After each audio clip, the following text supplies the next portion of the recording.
আসসালামু আলাইকুম। আজকে হচ্ছে পাপা আবারও একটা কাঁঠাল এনেছে। তো ইতালি তো এখন দেখা যায় যে কাঁঠালের সিজন শেষ হয়ে গিয়েছে। তবে ইতালিতে তো কাঁঠাল এমনিতেও পাওয়া যায় না। তো বাংলাদেশ থেকে কাঁঠালটা আসছে, তো দেখি হচ্ছে পাপা হচ্ছে নিয়ে আসছে। তো দেখা যাক কেমন হয়। তবে ঘ্রাণ তো অনেক, মানে অনেক ঘ্রাণ। যাক আলহামদুলিল্লাহ, বাঙালি দোকানে কাঁঠাল আনে বিধায় হচ্ছে আমরা একটু খেতে পারি, ওজন্য আছে। তো এখন হচ্ছে এটা ভাঙবো। তো ভাঙার জন্য আমি একটু সরিষার তেল দিয়ে দিচ্ছি হাতের মধ্যে। এর আগে যেটা এনেছিল সেটা তো আলহামদুলিল্লাহ খুবই ভালো হয়েছিল। তো এইটা কেমন হয় একটু দেখা যাক আর কি। তো এটার ঘ্রাণটা অনেক বেশি আর কি। তবে আমি উপর দিয়ে দেখে মনে হচ্ছে এরকম যে এটা হচ্ছে কাঁঠালের কোষগুলো একটু বড় বড় হবে তুলনামূলক আর কি। এখন আমিও মানে কাঁঠাল দেখতে দেখতে এই কাঁঠাল সম্পর্কে অনেক কিছু বুঝে গিয়েছি আর কি। তো বিসমিল্লাহ ভেঙে নিচ্ছি। হ্যাঁ, আমি দেখছেন আমি যেটা বলছি ওইটাই। আমি বলছি না যে এই কাঁঠালের কোষটা একটু বড় হবে এবং কাঁঠালের কোষগুলো একটু কম হবে। তো কাঁঠালের কোষগুলো তুলনামূলক বড় ওই আগে যেটা এনেছিল। তবে এত সুন্দর ঘ্রাণ, অসাধারণ অসাধারণ ঘ্রাণ। তো মুখের দিক দিয়ে হচ্ছে ভাঙতেছে, আর এই যে এত সুন্দর চেবলি হয়েছে, এইটা খেতেও মজা। ভালো আছে। দেখছেন, বলছিলাম না কাঁঠালের ইয়াগুলো একটু বড় বড় হবে, কোষগুলো তুলনামূলক কোষগুলো একটু বড় আর কি, মানে আগে যেটা এনেছিল ওইটার থেকে। তো আমি একটু যে দিক দিয়ে নরম ওই দিক দিয়ে হচ্ছে ভেঙে নিচ্ছি।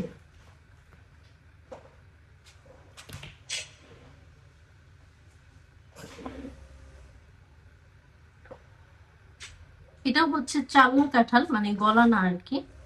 আর এই চেবলি গুলো আমার কাছে খুব ভালো লাগে।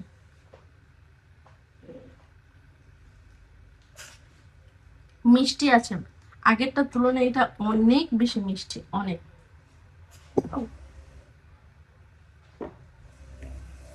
তো যাই হোক, কয়েকটা কাঁঠালে হচ্ছে আমি কোষগুলো হচ্ছে এভাবে উঠিয়ে নিচ্ছি।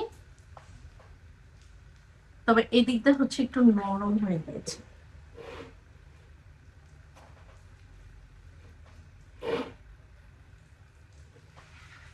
হ্যাঁ, এদিকটা একটু আসলে একটু বেশি নরম হয়ে গেছে। যাই হোক, যে দিকটা হচ্ছে বেশি নরম হয়ে গেছে আমি ওই দিক দিয়ে হচ্ছে উঠিয়ে ফেলতেছি আর কি।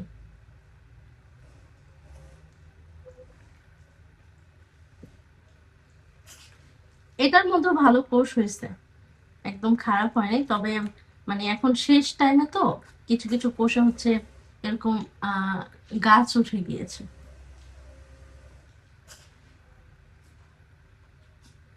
তবে আগেরটা যেমন একদম অনেক সুন্দর কালার ছিল, এটার কালারটা একটু কম।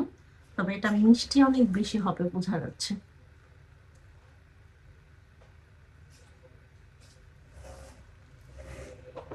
হ্যাঁ, আর ওঠানোর দরকার নেই, পরে আবার যখন খাবো তখন হচ্ছে উঠায় নিব। তো এই হচ্ছে মজাদার কাঁঠাল। আমি একটু আপনাদের কাছ থেকে দেখাই, তাহলে বুঝতে পারবেন আর কি কাঁঠালটা কেমন হচ্ছে। তবে একটা টেস্ট করে নিন। বিসমিল্লাহ।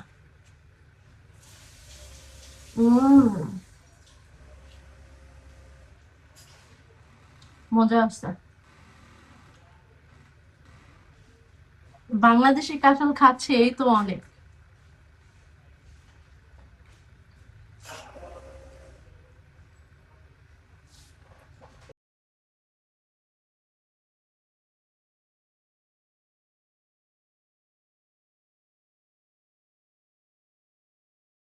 এখন ইতালিতে টাইম প্রায় হচ্ছে ৩টার মতো বাজে আর কি। তো এখনো হচ্ছে আমার দুপুরে খাওয়া দাওয়া হয়নি। সকালবেলা একটু লেট করে নাস্তা করেছি, পেট ভরাই ছিল, আবার কাজ ছিল, মিলিয়ে দেখা যায় যে আর টাইমের সাথেও ম্যাচিং হয়নি। তো যাই হোক, তো দেখলাম যে মা হচ্ছে মাছে হচ্ছে মশলা মেখে রেখেছে ভাজার জন্য। এটা হচ্ছে ইতালিয়ান অর্তা মাছ। তো আমরা হচ্ছে দুইজনেই মানে মাছ রান্নার থেকে ভাজা বেশি পছন্দ করি। তো যার কারণে হচ্ছে ইদানিং মা হচ্ছে আপনাদের ভাইয়া আসার পর থেকে বেশিরভাগ হচ্ছে ভাজে, যেকোনো মাছই, মাছই হোক না কেন। তো এই হচ্ছে ইতালিয়ান অরতো মাছ। তো এটা হচ্ছে মসলা মেখে রেখেছি কেটে খুব ভালো করে। তো আর মাছ ভাজা কিন্তু আপনি যতই বলেন গরম গরম খাওয়ার যে টেস্ট, ওইটা কিন্তু আপনি আগে ভেজে রাখলে ওই টেস্টটা পাবেন না। তো আর আপনাদের ভাইয়া হচ্ছে মাছে খুব বেশি মশলাওয়ালা মাছ পছন্দ করে ভাজা। তো বেশি করে মসলা মেখে দিয়েছে। তো এখন হচ্ছে এই মাছটা ভাজবো। আর সাথে হচ্ছে মা আবার শুটকি দিয়ে হচ্ছে আলু দিয়ে বেগুন দিয়ে পাঁচমিশালি একটা সবজি রান্না করেছে, এবং হচ্ছে ভর্তা আছে, টমেটো ভর্তা, এবং হচ্ছে আহ করলা ভাজি। তো যাই হোক না কেন, করলা ভাজি তো আমার পছন্দ না, এটা আমি খাইও না। তো ভর্তা আমার একটু খাওয়া হয়, বা ওই সবজিটা ভালো লাগে যেটা হচ্ছে মা করেছে অনেক ধরনের সবজি দিয়ে আর কি। তো আজকে আরেকটা জিনিস আপনাদের দেখাই। আমাদের বাসার পাশেই হচ্ছে একটা বাগান আছে, সবজির বাগান। তো মা হচ্ছে আজকে সকালবেলা হাঁটতে গিয়ে এই দুইটা হচ্ছে মিষ্টি কুমড়ো নিয়ে এসেছে। তো এইটা দেখতে কতটা কিউট। তো আমি ভেবেছি কি, যে মিষ্টি কুমড়োগুলো হচ্ছে ওই যে সিদ্ধ করে খায় না, ওইভাবে খেয়ে টেস্ট করবো আসলে কেমন লাগে মরিচ ভর্তা দিয়ে। কারণ অনেক ভিডিওতেই দেখি মিষ্টি কুমড়ো সিদ্ধটা অনেক মজা করে খায়। তো যাই হোক, এটা করবো। এটা যেহেতু একটু ছোট আছে, কিন্তু মনে হচ্ছে যে এটা পেকে গিয়েছে কালারটা দেখে। তো যাই হোক না কেন, এটা আমি ট্রাই করব। এক মানে এভাবে কেটে এক ফালি দিয়ে হচ্ছে ট্রাই করব যে সিদ্ধ করে খাওয়ার জন্য আসলে কেমন লাগে, অবশ্যই আপনাদের জানাবো। তো যাই হোক, এখন হচ্ছে মাছ ভেজে নি। এখন হচ্ছে আমি তেল দিয়ে দিচ্ছি, একটা পাত্র দিয়েছি। তেলটা একটু বেশি পরিমাণে দিব, কারণ যেহেতু আমি মাথাও ভাজবো সেই জন্য। তো তেলটা হচ্ছে গরম হচ্ছে, আর একটু গরম হোক, তারপর হচ্ছে আমি এক এক করে সবকিছু দিয়ে দিব। দিয়ে দিচ্ছি কর্তা মাছের মাথা।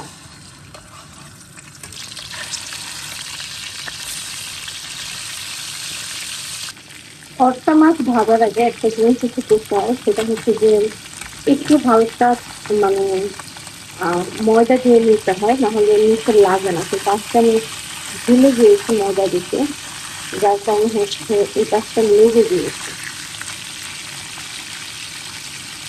কেমন লাগে বলেন, মাছটা ভাজবি কত ভালো করে, মাছটা যদি লেগে যায় এখন,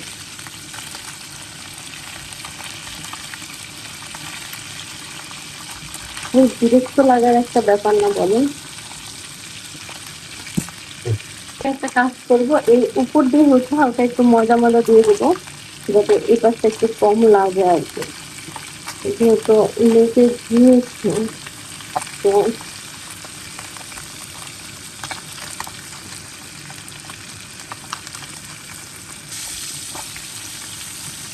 খুবই খারাপ অবস্থা। এত সুন্দর মাছগুলো দেখছেন কি একটা অবস্থা হয়ে গেছে।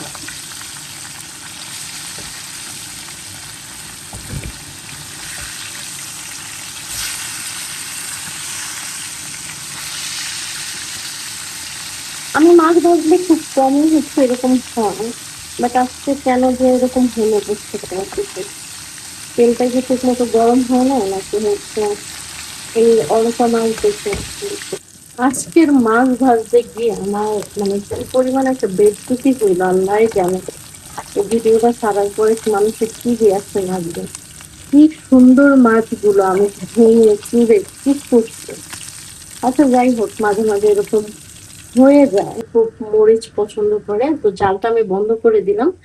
এটার মধ্যে দিয়ে দিলাম, আমার মনে হয় হয়ে যাবে খুব ভালো করে, কারণ এখন খুব ভালো একটা তাক আছে আর কি। আর আমার হচ্ছে আবার পছন্দ এই যে যে মাছের তেলটা না, এই তেলটা আমি একদম ভাতের উপরে নিব, এরপর হচ্ছে লবণ দিয়ে মেখে খাবো। এইটা আমার সবচেয়ে ফেভারিট মাছ ভাজার মধ্যে আর কি।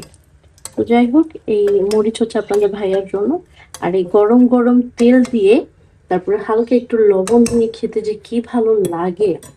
হয়েছে আজকে আমার মাছ ভাজা, ডাল রান্না করছে।